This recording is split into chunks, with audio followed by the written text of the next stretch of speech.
Assalamualaikum warahmatullahi wabarakatuh.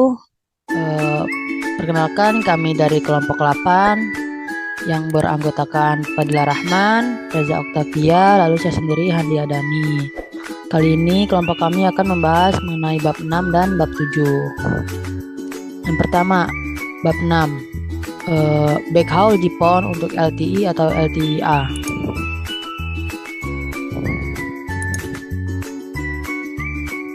LTE-A adalah singkatan dari LTE Advanced. Ini adalah standar untuk komunikasi seluler yang satu generasi di luar LTE. Sedangkan LTE adalah standar komunikasi 3G, LTE-A adalah standar komunikasi 4G atau generasi keempat. Banyak manfaat dari jaringan komunikasi generasi keempat. Mungkin yang paling sederhana, LTE-A menawarkan kecepatan lebih cepat dari 3G. Sebagaimana didefinisikan oleh standar telekomunikasi seluler internasional lanjutan, 4G harus menawarkan kecepatan data nominal 100 Mbit per detik ketika pengguna secara fisik bergerak dengan kecepatan tinggi relatif terhadap stasiun data, dan 1 GB per detik ketika pengguna dan stasiun diperbaiki relatif satu sama lain. Jaringan harus memenuhi kriteria tertentu sebagaimana diatur oleh International Telecommunication Union. Persyaratan untuk standar komunikasi 4G meliputi 1. Jaringan switch paket all internet protocol, itu untuk meningkatkan efisiensi jaringan. 2. Interoperabilitas dengan standar nirkabel yang ada. 3. Kecepatan data nominal khusus untuk pengguna seluler dan alat tulis. 4. Sumber daya jaringan dibagi secara dinamis untuk mendukung pengguna persel yang lebih simultan. 5. Bandwidth saluran terukur hingga 40 MHz. Lalu ke-6, efisiensi spektral tautan puncak 15 bit per second per hertz untuk downlink dan 6,75 bit per second per hertz untuk uplink.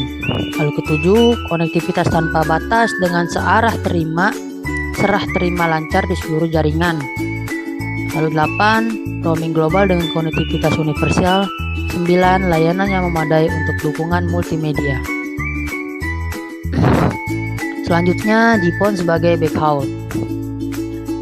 Teknologi jaringan optik pasif atau PON telah berkembang pesat selama bertahun-tahun, baik dalam kemampuan mentah, jangkauan dan bandwidth, dan juga dalam berbagai rasa PON yang tersedia, berkaitan dengan protokol transportasi yang mendasari yang digunakan.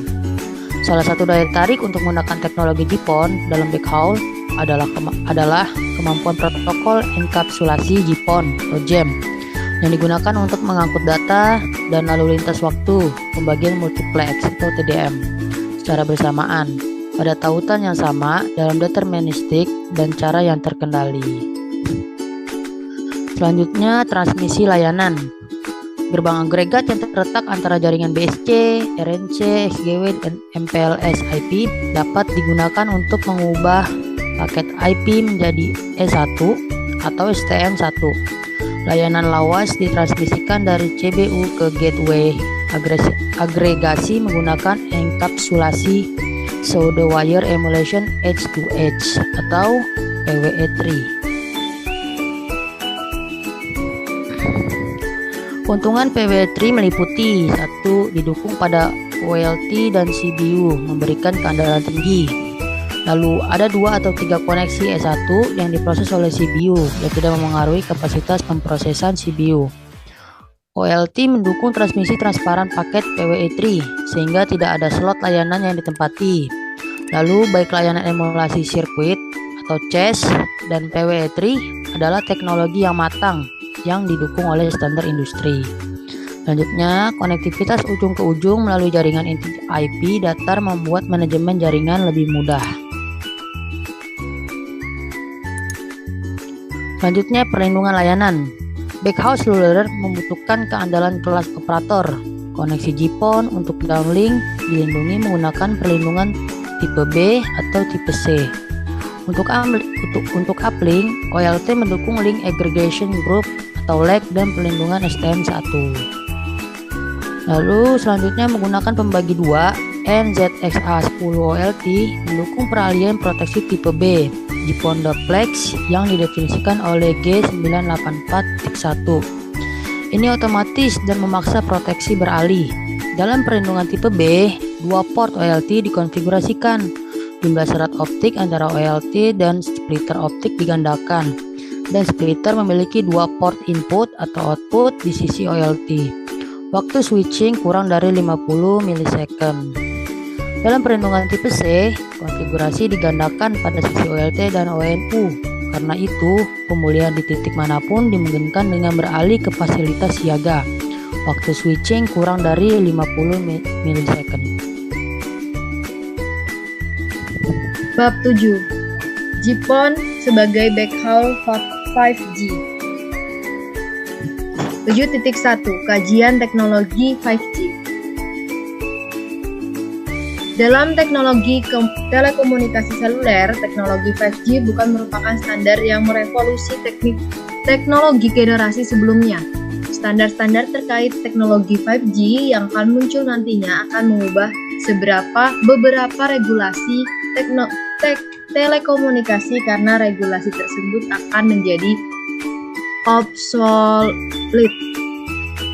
Saat ini, 5G bukan istilah resmi yang digunakan untuk spesifikasi tertentu serta dokumen resmi belum diumumkan oleh perusahaan telekomunikasi atau badan standarisasi seperti 3GPP, WiMAX Forum, atau ITUR.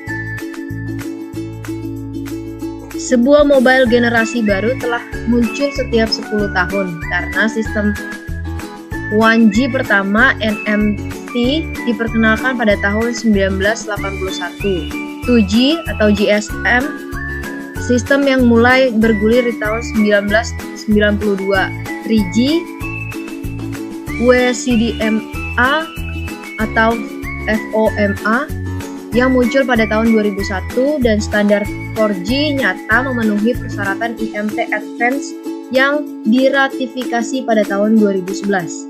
Generasi ponsel baru biasanya ditugaskan band frekuensi baru dan bandwidth spektral yang lebih luas per frekuensi saluran 1G hingga 30 kHz, 2G sampai 200 kHz, 3G hingga 5 MHz, dan 4G hingga 40 MHz.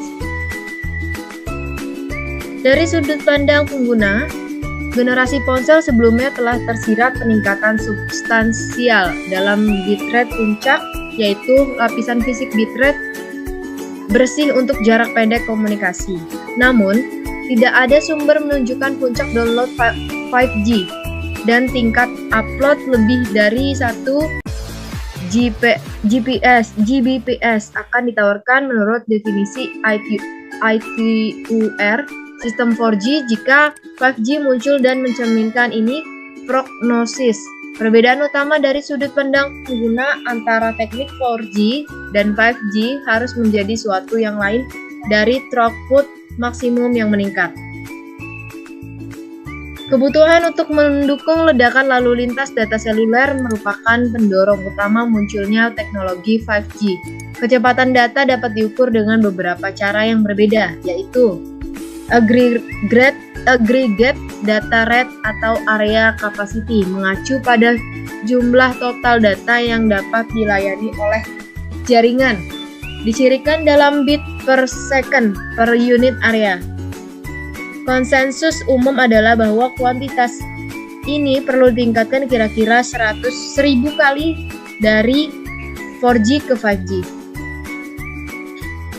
Average atau 5% rate adalah laju data terburuk yang dapat diterima secara wajar oleh pengguna ketika berada dalam jangkauan jaringan, sehingga merupakan metrik penting dan memiliki makna rekayasa yang konkret.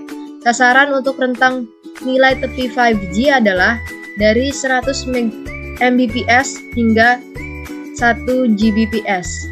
Peak rate adalah data rate terbaik yang dapat diharapkan oleh pengguna untuk dicapai di bawah konfigurasi jaringan yang memungkinkan dan mungkin akan berada dalam kisaran puluhan Gbps. Berikut gambar ilustrasi latensi dan teknologinya. Nah, menurut latensi bolak-balik 4G saat ini berada di urutan sekitar 15 milisecond dan cukup untuk sebagian besar layanan saat ini.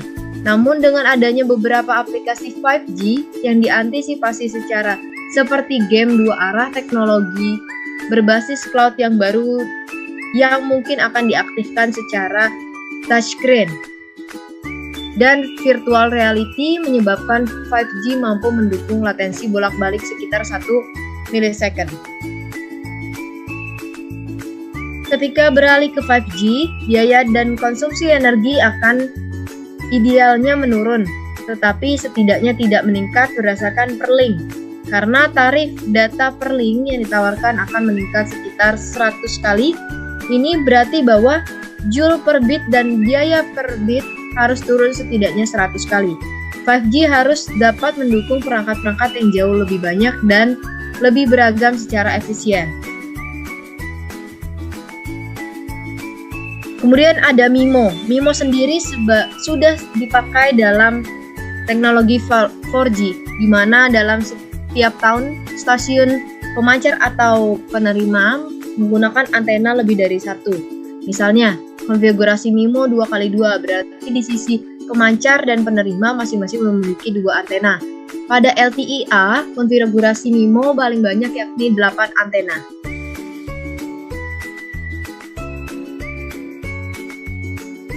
Beyond 6 GHz atau MM wave. Millimeter band merupakan frekuensi dengan panjang gelombang antara 100 sampai dengan 1 mm menempati spektrum 330 sampai dengan 300 GHz, sehingga dikategorikan sebagai extreme high frequency. Tinggi frekuensi gelombang milimeter serta karakteristik propagasi yang khusus membuat mereka berguna untuk berbagai aplikasi, termasuk transmisi data dalam jumlah besar pada jaringan komputer, komunikasi seluler, dan radar. Dimungkinkan penggunaan kanal bandwidth yang lebih besar, sekitar 2 GHz. Kemudian ada Advanced Radio Access Network atau RANS, Heterogeneous Network, HETNET. HETNET mengacu pada penyediaan jaringan seluler melalui kombinasi dari berbagai jenis sel, misalnya makro, pico, atau sel femto, dan teknologi akses yang berbeda yaitu 2G, 3G, 4G, Wi-Fi, dan lain-lain menurut Warren dan Dewar tahun 2014. Dengan mengintegrasikan sejumlah teknologi yang beragam tergantung pada topologi area cangkupan, operator dapat berpotensi memberikan pengalaman pelanggan yang lebih konsisten dibandingkan dengan apa yang dapat dicapai dengan jaringan homogen. Evolusi infrastruktur HETNET dalam teknologi 5G. Pertama ada small cell, dengan menempatkan 4 small cell dalam satu makro. Tidak hanya memberikan offload data lebih dari 50%, tapi juga meningkatkan kinerja jaringan makro oleh sebesar 315%. Kedua ada Cloud RAN. C-RAN merupakan arsitektur jaringan seluler terbaru yang berbasis cloud computing.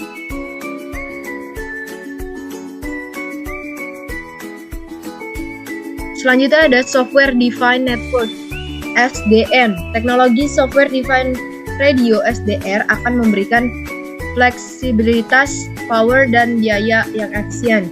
Berdasarkan The SDR Forum dalam IEEE Working Group, SDR merupakan kesatuan dari teknologi hardware dan software di mana sebagian atau semua fungsi operasional radio, termasuk proses physical layer, diimplementasikan dalam software maupun firmware yang dapat dimodifikasi yang bekerja pada programmable processing technology.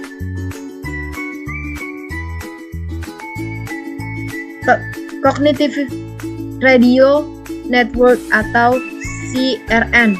Radio kognitif pertama kali dikemukakan pada tahun 1999 oleh Nikola Radio kognitif dapat meningkatkan utilisasi spektrum dengan cara mencari secara terus-menerus frekuensi yang kosong atau tidak terpakai secara real time.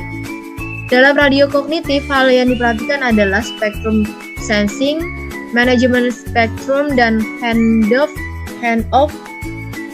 serta alokasi spektrum dan sharing spektrum. Kemudian ada Visible Light Communication, VLC. Standar IEEE yang pertama dalam perkembangan teknologi VLC dikeluarkan pada tahun 2011, yaitu standar 802.15.7 yang di dalamnya mengatur standar spesifikasi desain link layer dan physical layer. Pencapaian teknologi VLC sampai dengan saat ini adalah 1 Gbps link capacity dan masih perlu dikaji lebih lanjut untuk dapat menghasilkan potensi maksimal dari teknologi VLC. Selanjutnya 7.2 Arsitektur jaringan 5G. Arsitektur jaringan 5G merupakan sebuah model sistem 5G yang sepenuhnya berbasis IP yang dirancang untuk jaringan nirkabel dan mobile. Sistem ini terdiri dari pengguna terminal utama dan kemudian sejumlah teknologi akses radio independen dan otonomi. Dapat dilihat pada gambar di samping bahwa terdapat arsitektur 5G yang sudah dijelaskan sebelumnya. Selanjutnya, teknologi IP yang dirancang secara eksklusif untuk memastikan data kontrol yang memadai untuk routing serta paket IP yang berhubungan dengan koneksi aplikasi tertentu, yaitu sesi antara aplikasi-aplikasi klien dan server di suatu tempat di internet. Selain itu, untuk membuat dapat diakses routing paket, maka harus tetap sesuai dengan kebijakan tertentu pengguna seperti yang ditunjukkan oleh gambar di samping ini, yang merupakan sebuah alur kebijakan IP dari pengguna. Selanjutnya ada 7.3 Backhaul. Backhaul merupakan istilah yang digunakan untuk mendefinisikan jalur komunikasi, khususnya microwave atau fiber, antara sebuah stasiun base dengan sebuah switch komunikasi. Karakteristiknya adalah menyediakan penggunaan ultra high capacity per N pada perangkat serta memberikan pelayanan baru seperti augmented reality. Jaringan wireless backhaul tidak dapat digunakan pada wireless point-to-point, tetapi membutuhkan bantuan wireless point-to-multipoint menggunakan beam steering atau teknik lainnya. Untuk mengakomodasi quality of service dan kendala lainnya, aplikasi menarik dari tingginya kecepatan data pada komunikasi wireless point-to-multipoint terletak pada pusat datanya, di mana fiber atau serat akan digantikan dengan link optik ruang hampa atau FSO yang berbasis dengan laser. Adapun alasannya mengapa FSO berbasis laser ini dapat digunakan adalah yang pertama, yaitu dibandingkan dengan millimeter wave atau puluhan milimeterat, lebar beamnya ini jauh lebih kecil dalam jangkauan miurat sehingga memiliki kecepatan data yang sangat tinggi dan dapat mendukung kepadatan yang lebih tinggi. Selain itu juga segala spektrum optik bebas lisensi dengan beberapa spektrum THz tersedia secara bebas. Selanjutnya, perangkat-perangkatnya juga selalu tersedia dan murah membangun jaringan FSO multi Gbps, misalnya Coruza.